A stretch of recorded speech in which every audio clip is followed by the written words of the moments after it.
Hello guys, अस्सलाम वालेकुम। आज हम सीखेंगे कि एंटी लॉगरिथम किस टेबल के ज़रिए हम कैसे मालूम करते हैं। How to find anti logarithm of any number using logarithm table, anti logarithm table. तो एंटी लॉगरिथम किसके कहते हैं?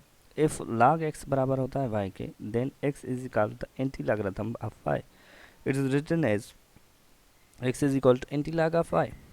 फॉर एग्जांपल, अगर हमें जैसे कि हम पहले इसके जो पहले लेक्चर हैं उसमें मैंने आपको लॉगरिथम टेबल के ज़रिए मालूम करना सिखाया हुआ है, और यहाँ पर मैं आपको सिखाऊंगा कि एंटी लॉगरिथम हम कैसे टेबल के ज़रिए मालूम करते हैं। तो यहाँ पर क्या करना होता है कि एंटी लॉगरिथम का मतलब है कि अगर हम, वैसे क्या था कि हमारे पास यहाँ पर 10 बेस थी, यहाँ पर कोई नंबर था, ठीक है, उसका हम लॉगरिथम मालूम कर रहे थे। कोई ना कोई हमें नंबर गिवन आ रहा था, कुछ भी ना कुछ हमें नंबर जो भी था मिल रहा था। अब यहाँ पर कंडीशन क्या होगी कि यहाँ पर ये नंबर तो गिवन होगा, लेकिन ये किस नंबर का लॉगरिथम है वो गिवन नहीं होगा। इसको कहेंगे कि एंटी लॉगरिथम। हमारे पास ये गिवन होगा। अब क्या होगा कि पहले क्या था, ये गिवन था, मतलब कि ये नंबर गिवन था। इसकी हमने एंटी लॉगरिथम मालूम कर, मतलब सॉरी, लॉगरिथम मालूम करनी थी, जो कि हमें नंबर कोई ना कोई मिल रहा था।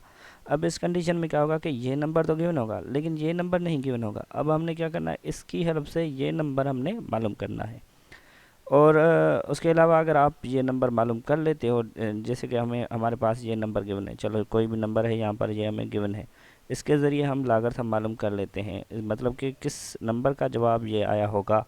तो एंटी लॉगरिथम इसका मालूम हम कर लेते हैं, और मालूम करने के बाद आप अपने समझने के लिए, मतलब कि खुद एग्जांपल के लिए आप ये भी कर सकते हो। जब आप इस नंबर का एंटी लॉगरिथम मालूम कर लो, तो आपको समझो कि यहाँ पर ये जो x है, x का जो भी वैल्यू मिलेगा आपको, उसका फिर अगर आप लॉगरिथम मालूम करोगे तो फिर यही जवाब आएगा।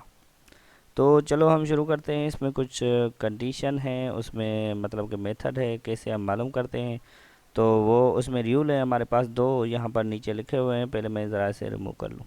हाँ, तो बस there are two rules. If the characteristic positive n, then the anti log must have n+1 digit in integral part. हमारे पास इंटीग्रल पार्ट और डेसिमल पार्ट होता है। जैसे कि अगर हमारे पास 4.721 है, 7 2 है, तो यहाँ हमारे पास ये जो 4 है, इसको हम कहते हैं इंटीग्रल पार्ट। और इसके पास साथ में ये जो हमारे पास नंबर है 0.72, ये हमारे पास जो है डेसिमल पार्ट है। तो इंटीग्रल पार्ट हमारे पास ये होगा। अब कहने का मतलब कि अगर हमारे पास करेक्टरिस्टिक पॉजिटिव है, तो हमने इंटीग्रल पार्ट जो लिखना है वो कुछ यूँ लिखना है कि if the characteristic positive then the anti log must have n+1 digit in the integral part. कैसे? तो यहाँ पर मैंने एक एग्जांपल भी लिया हुआ है, लेकिन पहले मैं आपको ज़रा समझाऊँ कि उसके साथ में मैं क्लियर करूँगा आपको कि कैसे हमें मतलब कि उसकी हम कैसे ये जो n+1 जो है पॉजिटिव करेंगे, कैसे करेंगे, ठीक है। तो चलो आ जाते हैं यहाँ पर। If the characteristic is negative number, then हमें नेगेटिव नेगेटिव का कैसे पता चलेगा, पॉजिटिव का कैसे पता चलेगा, वो भी मैं आपको साथ साथ में सिखाऊंगा। तो चलो आ जाते हैं हम एग्जाम्पल की तरफ। ज़्यादा बातें नहीं करते, काम करते हैं, चलो। हाँ, तो यहाँ पर अगर हमने क्या करना है कि अब इसकी जो है टेबल के ज़रिए लागत हम मालूम करनी है। कंडीशन क्या है कि यहाँ पर ये हमारे पास जो पॉइंट के आगे होगा ये इंटीग्रल पार्ट है। अगर हमारे पास इंटीग्रल पार्ट मतलब कि पॉजिटिव है, तो हम, हाँ, तो गाइस यहाँ पर देखा जाए तो ये करेक्टरिस्टिक जो है हमारे पास है पॉजिटिव, क्योंकि इसके ऊपर अगर बार होता तो हम इसको नेगेटिव समझते, लेकिन इसके ऊपर बार नहीं है, तो हम इसको समझेंगे कि ये हमारी पॉजिटिव है। तो हमने जो इसका इंटीग्रल पार्ट करना है, देन सॉल्यूशन। तो यहाँ पर इंटीग्रल पार्ट में जो नंबर होने चाहिए वो 3 होने चाहिए। अब हमने इसकी जो है मानटीसा वो मालूम करनी है टेबल के ज़रिए। मानटीसा मालूम करने के लिए क्या करना होगा कि ये नंबर पॉइंट के पीछे जो भी नंबर है वो हमने सारा लिखना है। यहाँ पर ये डैश है, ये पॉइंट नहीं है। पॉइंट के जो भी पीछे हमारे पास नंबर है 0.38 और 35, ये नंबर हमने लिखना है। अब यहाँ पर क्या करना है कि यहाँ पर ये जो पहला नंबर है और उसके साथ में मतलब कि करेक्टरिस्टिक का क्या है, हमारे पास ये जो पहला नंबर है 38, इसको हमने देखना है। एंटी लॉगरिथम टेबल जो है आपकी बुक है, अगर आप सिंटेक्स से पढ़ रहे हैं तो उसके लास्ट में आपको एंटी लॉगरिथम की टेबल मिल जाएगी, वहाँ से आप ये अब देख सकते हैं। अब क्या है कि हमने 38 देखना है कि कहाँ पर है।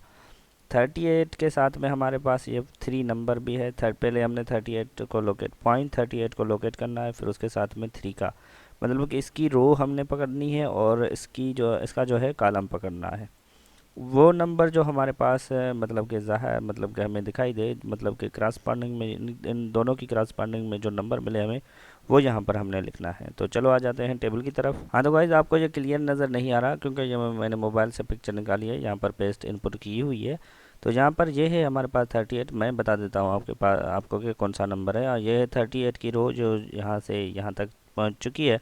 और ये है हमारे पास ये कॉलम भी मैं आपको दिखा दूँ कि यहाँ पर ये 3 का कॉलम। अब आपने कॉलम कैसे देखना है, ये 0 से लेकर 9 तक नंबर जो है, ये मतलब सेकंड नंबर, जैसे कि हमारे पास 38 और 35 था, ये नंबर था हमारे पास। यहाँ पर क्या किया कि हमने 38 की जो है रो यहाँ से ली हुई है और उसके साथ में हमने 3 का जो है कॉलम यहाँ से लिया हुआ है। अब हमारे पास नंबर है 5 नंबर हमने मेन डिफरेंस में देखना है, जैसे कि यहाँ से लेकर यहाँ तक 9 तक जो नंबर है वो हमने इनसे सिलेक्ट, मतलब लास्ट नंबर जो 5 है वो हमने यहाँ से सिलेक्ट करना है।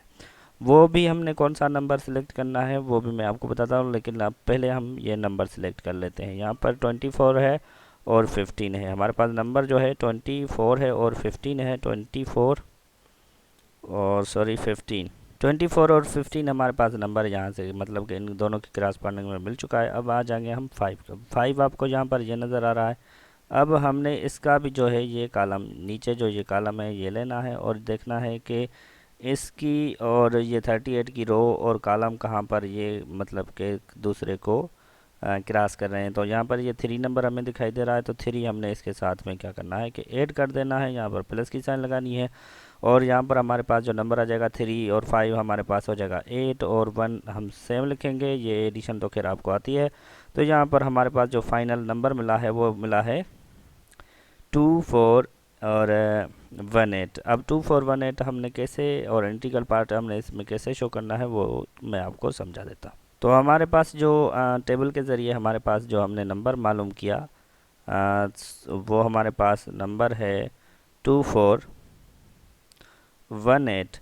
अब इंटीग्रल पार्ट हमने इसमें कैसे, इंटीग्रल पार्ट में हमारे पास कितने नंबर होने चाहिए, यहाँ से हमने काउंट करने, एक ये नंबर, दूसरा ये और तीसरा नंबर है ये। यहाँ से हमने मतलब यहाँ हमने पॉइंट देनी है और यही हमारे पास क्या है कि यही, इसको ही हम कहेंगे कि हमारे पास आंसर है। हाँ तो गाइज हमारा जो फाइनल आंसर हमें मिल चुका है, इंटीग्रल पार्ट ऐड करने के साथ में हमारे पास आंसर है 241.8 और उसको हम कहेंगे ये हमारे पास आंसर है। मतलब कि x की वैल्यू जो हमारे पास है वो ये है log, इसके साथ में हमने नहीं लिखना, और x की वैल्यू हमारे पास ये मिल चुकी। उसके अलावा आपको गाइज इससे रिलेटेड, इस एक्सरसाइज से रिलेटेड दूसरे प्रॉब्लम की लिंक भी आपको डिस्क्रिप्शन में मिल जाएगी। अगर उसके अलावा आपको कोई कन्फ्यूजन है तो आप मुझे कमेंट भी कर सकते हैं। Thank you guys. अगर ये मेरा वीडियो आपको अच्छा लगा तो अपने दोस्तों के साथ शेयर कीजिए और मेरा चैनल सब्सक्राइब कीजिए।